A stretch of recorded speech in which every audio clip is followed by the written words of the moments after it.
Continuamos con nuestro estudio. Ahora vamos a nuestra tercera unidad y estamos entrando al libro de Éxodo.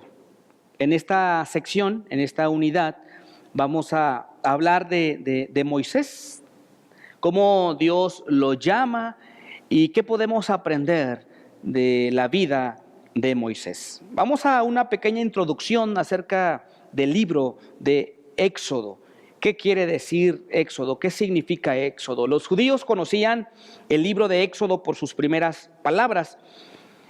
Estos son los nombres, o simplemente nombres. La Septuaginta lo designó de acuerdo con su tema principal. Éxodo, la palabra aparece en Éxodo 19:1 y en la Vulgata podríamos llamarle Exodus. Y el significado de Exodus es literalmente salir. Entonces, Éxodo también significa salida o partida. Hay que notar entonces que una parte importante del libro del Éxodo es la esclavitud en Egipto y la salida de la esclavitud rumbo a la tierra prometida. ¿Cuál es el propósito del libro de Éxodo? El propósito del libro de Éxodo lo podemos definir en una sola palabra: redención. Porque el tema principal de Éxodo es la liberación del pueblo de Dios de la esclavitud de los egipcios. El libro parece tener otro propósito, o mejor dicho, un doble propósito. Un propósito teológico y un propósito histórico.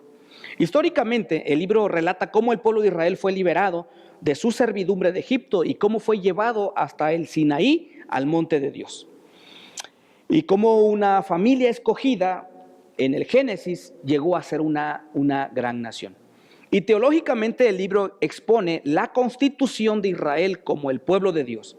Y tiene dos puntos centrales en este propósito: la elección de ellos como su pueblo y la unión de Dios con ellos por medio de un pacto, lo que se le llama el pacto en el Sinaí.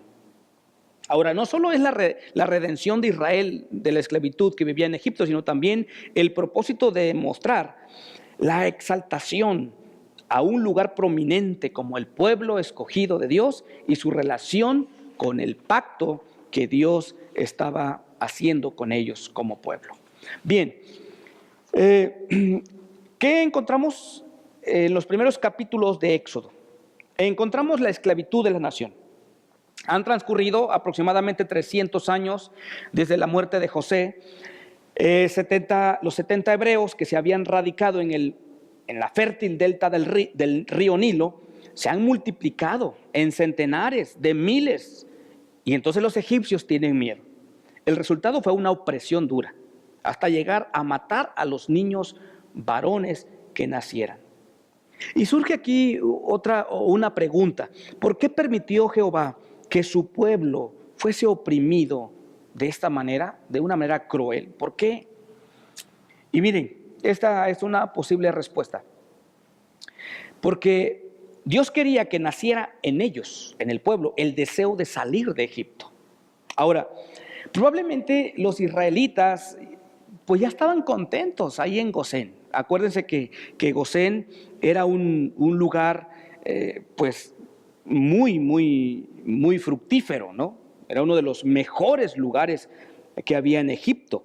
Entonces, creo que al parecer el pueblo ya estaba pues contento, feliz allí. Y creo que hasta habían olvidado el pacto que Dios había hecho a Abraham, que Dios le había prometido una tierra. Es más, algunos israelitas pues ya comenzaron a practicar la idolatría. Había una decadencia espiritual. Egipto se convirtió en el símbolo del mundo muy idolátrico, y Israel estaba ahí en medio de ellos. Así que se necesitaba algo tan drástico para sacudirlos, a fin de que ellos mismos desearan y quisieran salir y acordarse de la tierra prometida.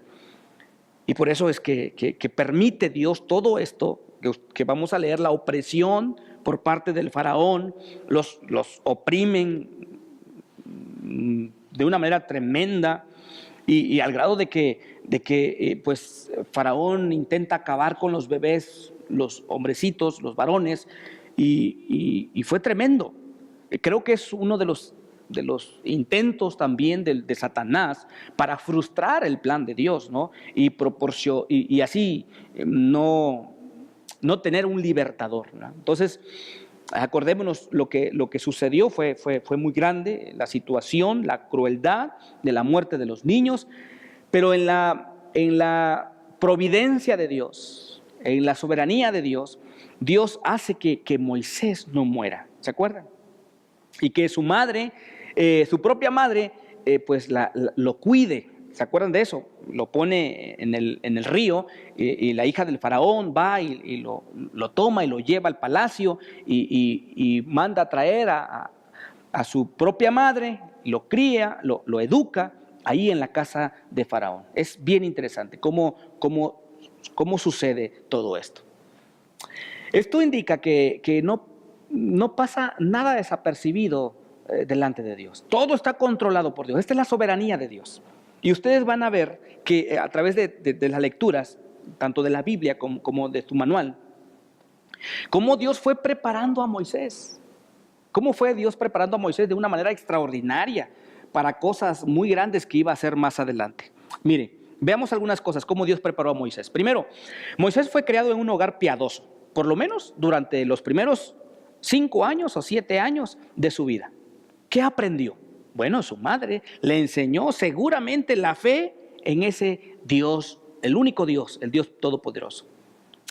Al grado de que Moisés creció con esa simpatía con su pueblo. Ustedes lo leen en la Biblia y él siempre estaba pensando en su pueblo. Fue educado en el palacio de Egipto. Eso fue extraordinario. Ahí recibió la mejor educación que ofrecía el imperio más grande y culto de aquel tiempo. Así que la estancia en ese palacio, pues no solamente contribuía a hacerle poderoso en palabras y hechos, como dice el libro de los Hechos 7:22, sino también lo rescató del espíritu cobarde y servil de un esclavo. O sea, Dios lo guardó allí y lo preparó. Y finalmente adquirió experiencia en el desierto al contar 40 años. Moisés se identificó con el pueblo israelita y trató de liberarlo. En una primera acción, trató de liberarlo por su propia fuerza.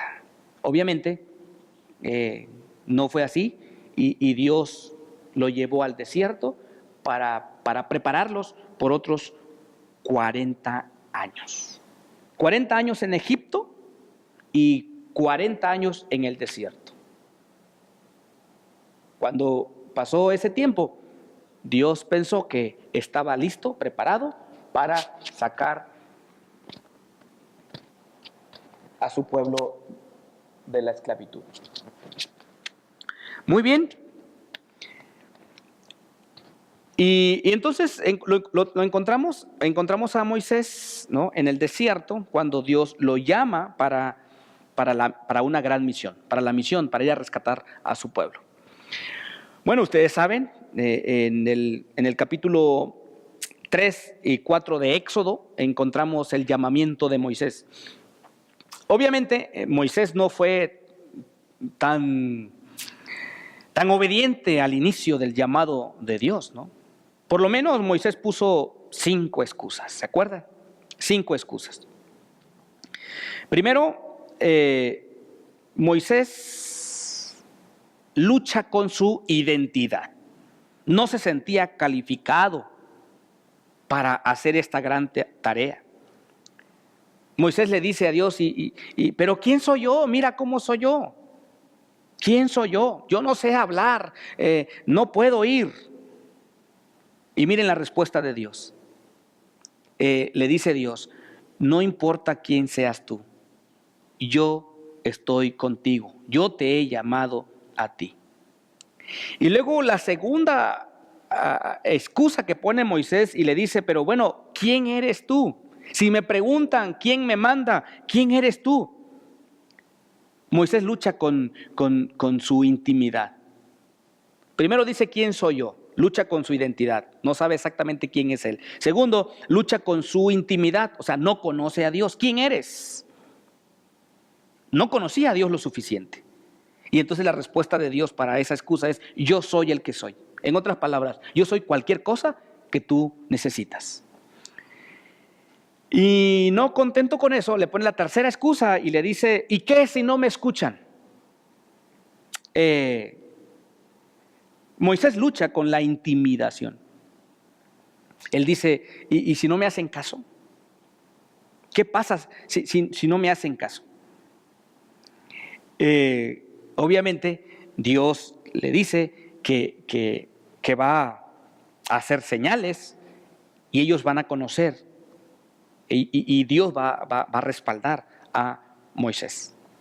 Y la cuarta excusa dice, pero nunca he sido un buen orador. Luchó con la incompetencia. Y es cuando Dios le dice, bueno, ¿y quién hizo la boca del hombre? Yo soy la fuente de tus dones, de tus capacidades. Y finalmente la quinta excusa dice, ¿sabes qué? Mejor envía a alguien más. Yo no quiero ir. Puedes encontrar a alguien más. Parece ser que también Moisés luchó con un sentimiento de inferioridad. Entonces Dios le dice, bueno, está bien, dejaré que vaya Aarón contigo, pero te sigo llamando a ti. Qué interesante, ¿no? Entonces es cuando Moisés dice, bueno, así sí voy.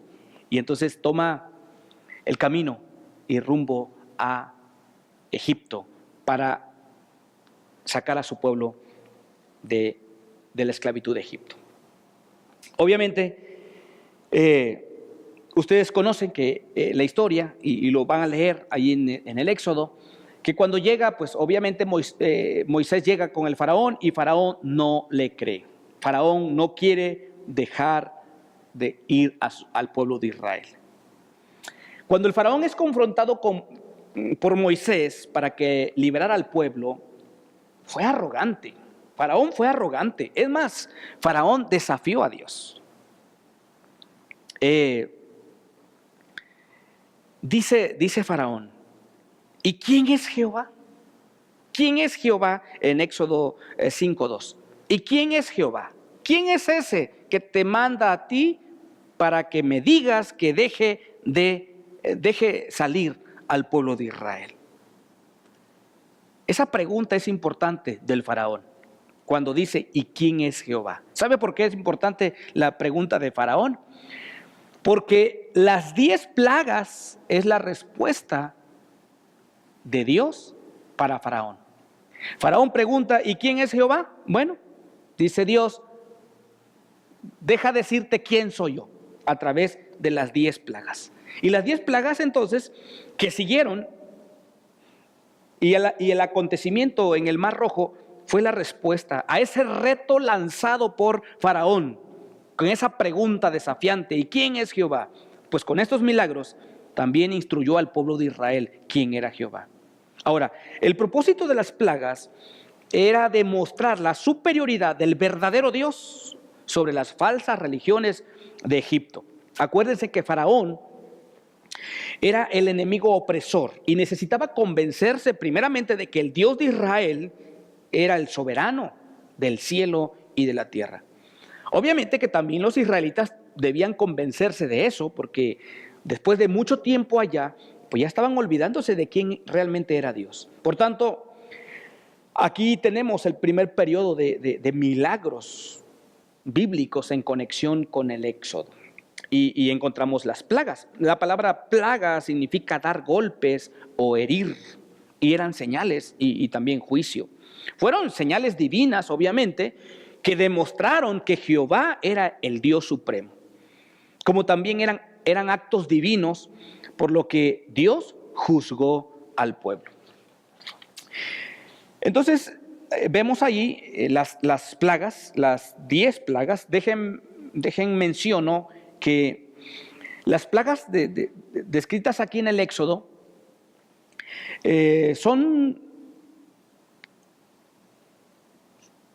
Las plagas tienen que ver con lo siguiente. Eran un ataque directo a uno de los dioses egipcios. Es decir, una de las plagas, por ejemplo, vamos a señalarlas. Por ejemplo, la sangre. Fue un ataque contra el dios Hapi, el dios de las inundaciones del Nilo. Acuérdense que el Nilo, todas las aguas del Nilo se convirtieron en sangre. El Nilo era un dios para los egipcios. Entonces, esta plaga, al ponerse el agua en sangre, pues estaba demostrando que el dios, que el río Nilo, pues no era el dios verdadero. Ranas fue un golpe contra el dios Het. Las ranas eran consideradas la personificación de un poder que daba la vida. La tercera plaga, los piojos, fue un ataque contra Isis. Era la diosa relacionada con el polvo de la tierra, que era considerado sagrado en Egipto y fue convertido obviamente en insectos muy molestos. Las moscas o los tábanos era un golpe contra el dios Huachit, un dios que se manifestaba como mosca. La quinta plaga, la muerte del ganado, era contra el dios Apis, era un toro sagrado. Amón, el dios adorado en todo Egipto, era un carnero, era un animal sagrado, ahí en el Bajo Egipto. Y se adoraban varias deidades, y cuyas formas eran de carneros, de machos cabríos o de toros. La sexta plaga es las úlceras, la diosa con poder para sanar, Sekhmet. La plaga del granizo, la séptima, contra el dios Set, protector de las cosechas. La plaga 8, langostas, contra la diosa Isis, diosa de la vida. La plaga 9, tinieblas, contra el dios Re o el dios del sol, y contra el faraón, que se consideraba como el hijo del sol. Y finalmente, la muerte de los primogénitos, contra el dios Osiris. Lo consideraban como el dador de la vida, y faraón, que se le consideraba un dios. Así que cada una de las plagas fue un golpe a uno de los dioses de los egipcios. Obviamente las plagas cumplieron ciertos propósitos. Miren, por ejemplo, ¿cuáles fueron los propósitos por los cuales las plagas vinieron a Egipto? Bueno, demostraron que Jehová es el Dios supremo y soberano, dijimos. Los israelitas tenían que saber quién era Dios también. Derrotaron las deidades de Egipto. Castigaron a los egipcios por haber oprimido a los israelitas. Era también uno de los propósitos. Y finalmente, efectuaron la liberación de Israel. Y se prepararon pues para emprender el viaje. Así que las plagas tuvieron un propósito en el libro de Éxodo. Y tiene mucha relación con la salida del pueblo de Israel de la esclavitud. Es ahí donde, en la muerte de los primogénitos, ¿no? Es cuando Dios estableció que en los hogares de los hebreos pudiesen sacrificar un cordero y con la sangre pintar las puertas como señal. Y cuando iba a pasar el ángel destructor, pues iban a ser salvados. Qué interesante figura de lo que vendría más adelante con el verdadero Cordero de Dios que quita el pecado del mundo. Bueno, a esto se le llamó la Pascua. Dios dio a Israel un nuevo calendario basado en este significativo acontecimiento. El sacrificio de la Pascua obviamente prefiguraba de una manera especial al Señor Jesucristo posteriormente, que era nuestra Pascua, ¿no? Israel tenía que emplear un cordero en la flor de la vida, dice el texto que sin tacha alguna. Aquel cordero perfecto habría de ser muerto y su sangre derramada y aplicada. Hacer esto salvaba a la persona del juicio, y como resultado de la Pascua, todos los primogénitos de Israel pertenecían ahora al Señor. Y eso lo encontramos en Éxodo 13:1, Números 3, 44 al 45. Obviamente, la Pascua tenía dos enfoques. la Pascua para Israel es lo que para nosotros, por ejemplo, es el Día de la Independencia. Y creo que con mucha razón. Por lo general los países celebran como el día de su independencia, el día en que dejaron de pertenecer o a otro país o algo parecido. En el caso del pueblo de Dios, por ejemplo, Israel, la Pascua para ellos era una fecha muy importante y lo es hasta la fecha de hoy. La Pascua tiene que ver con una última señal milagrosa de Dios para que Faraón dejara salir al pueblo de Israel. Ahora la palabra Pascua quiere decir pasar de largo, ya que el ángel destructor pasó de largo y las casas donde la sangre había sido aplicada en los postes, bueno, pues eran salvadas. Entonces, la Pascua es muy importante para el pueblo de Israel, es como su día de independencia. Hay algunos detalles que quizás debamos mencionar acerca de la Pascua. ¿Cuáles son esos detalles? Bueno, el animal para el sacrificio tenía que ser un cordero macho de 1 año, es decir, de un animal pleno en vida. Además, debía ser sin mancha y sin defecto. El cordero fue sacrificado como sustituto del primogénito. Los israelitas debían de aplicar sangre tanto en el dintel de las casas como a los postes,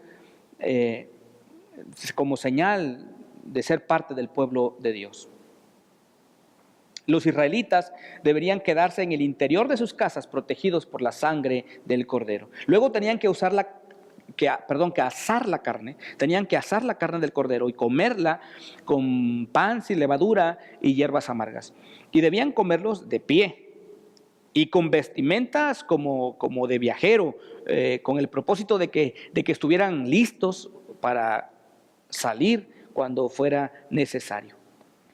Y un punto importante es resaltar aquí que Dios deseaba que su pueblo recordara esa noche de liberación y por eso instituyó la fiesta de la Pascua como una conmemoración perpetua. Y podemos observar que en la época de Cristo, por ejemplo, la fiesta de la Pascua era una de las fiestas muy importantes que se celebraba. La Pascua tiene entonces un significado muy, muy, muy interesante. Y obviamente todo esto es sombra de lo que vendría después. El Cordero de Dios que quita el pecado del mundo. Y si ustedes ven estos detalles de cómo era la Pascua, bueno, pues Jesús también fue un hombre perfecto, un hombre sin pecado. Alguien tenía que morir de esta manera. Bien, así terminamos esta unidad y esperemos que ustedes puedan seguir leyendo sus manuales y sus Biblias. Esto es algo panorámico de esta unidad. Nos vemos en la próxima unidad.